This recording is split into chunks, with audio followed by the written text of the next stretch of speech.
সবচেয়ে কঠিন শর্ত লাগাইছেন বুখারী শরীফ, কিন্তু বুখারী সাহেবের লেখা অন্যান্য কিতাব যেগুলো আছে এই কিতাবগুলোর মাঝে ইমাম বুখারী রহমতুল্লাহ আলাইহির যথেষ্ট হাদিস অন্যান্য ব্যাপারে আহকাম এবং আকাইদ ছাড়া অন্যান্য বিষয়ে ইমাম বুখারী রহমতুল্লাহ আলাইহির কিতাবও আছে, বহু জয়ীফ হাদিস আছে। এর অর্থ হইল যে সারা একমত এই ব্যাপারে যে আকিদা এবং শরীয়তের হুকুম আকাম ছাড়া অন্য ক্ষেত্রে দুর্বল হাদিস, দুর্বল সনদে বর্ণিত হাদিস গ্রহণযোগ্য। অনেকটা মজার একটা আলোচনা আছে, আমি দেখাইতে চাইলাম 461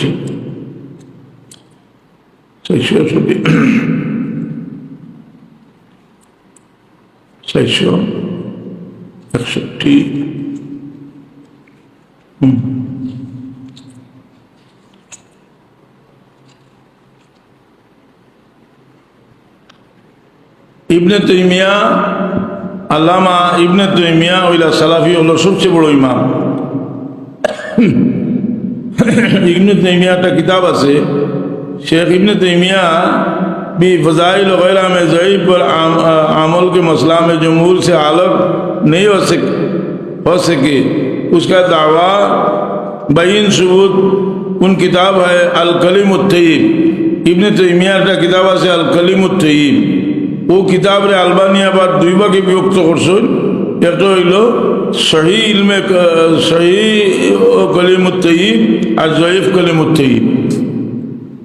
আলবানী ওটা দুই ভাগে ভাগ করছেন ইবনে তাইমিয়ার কিতাব রে, একটা হইল সহি কলিমুত তয়্যিব আর একটা হইল জয়ীফ কলিমুত তয়্যিব। এটা একটা জিনিস আলবানী প্রমাণ করে দিলা যে ইবনে তাইমিয়াও কিতাবও তাই জয়ীফ হাদিস আনয়। এটা একটা সুন্দর কথা।